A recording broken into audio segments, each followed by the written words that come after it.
जितेंद्र आव्हाड एकनाथ शिंदे यांच्या भेटीला ठाण्यातील एकनाथ शिंदे यांच्या घरी बाप्पाचं घेतलं दर्शन।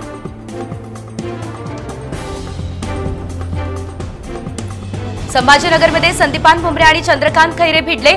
संस्थान गणपतीच्या आरतीवेळी प्रोटोकॉलवरून दोघांमध्ये शाब्दिक वाद। शिंदेंची शिवसेना 120 जागा लढवणार आमदार संजय गायकवाड यांचं विधान, तर गायकवाडांना पक्षात किंमत नाही म्हणत अंबादास दानवे यांचं खोचक प्रत्युत्तर। उपमुख्यमंत्री देवेंद्र फडणवीस यांच्या मुंबईमधल्या शासकीय निवासस्थानी गणरायाचं आगमन। मातोश्री आणि पत्नी अमृता फडणवीस यांनीही घेतलं बाप्पाचं दर्शन आणि केलं पूजन। मंत्री दादा भुसे यांच्या घरी श्री गणेशाची स्थापना। राज्यातील गोर गरीब जनता, कष्टकरी आणि शेतकरी वर्गाला सुखी ठेव, बाप्पाचरणी भुसेंचं साकडं। आमदार राजन साळवी यांनी लुटला गणपती मिरवणुकीमध्ये ढोल वादनाचा आनंद। रत्नागिरीमधून निघालेल्या कर्ला आंबेशेत गावच्या मिरवणुकीमध्ये साळवी भक्तीत दंग।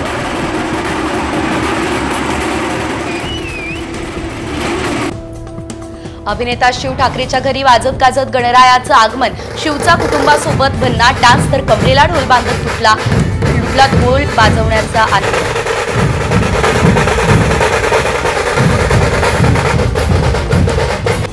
गणेशोत्सवानिमित्त पुण्याच्या काही भागांमध्ये 10 दिवस मद्यविक्री बंद। 7 ते 17 सप्टेंबर दरम्यान फरासखाना, विश्रामबाग आणि खडक पोलीस ठाणे हद्दीत ड्राय डे।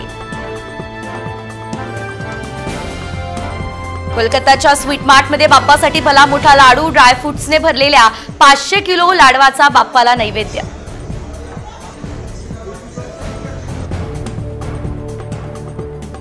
गोव्याचे माजी मुख्यमंत्री प्रतापसिंग राणेंकडून कोल्हापूरच्या अंबाबाई चरणी 30 लाखांचे दागिने अर्पण। 13,76,000च्या सोन्याच्या दुपदरी साजाने वेधलं सर्वांचं लक्ष। संभाजीनगरमध्ये शेतकऱ्यांना दिवसाही मिळणार वीज। वैजापूरच्या धुंदल गावात 3 मेगावॅट क्षमतेचा पहिला सौर ऊर्जा प्रकल्प कार्यान्वित। 1,753 शेतकऱ्यांना होणार याचा लाभ। चहाप्रेमींच्या खिशाला बसणार कात्री। देशातील चहापत्ती बनवणाऱ्या 2 बड्या कंपन्या दरवाढ करण्याच्या तयारीत। चहाचा घटता साठा आणि वाढत्या किमतीचा परिणाम।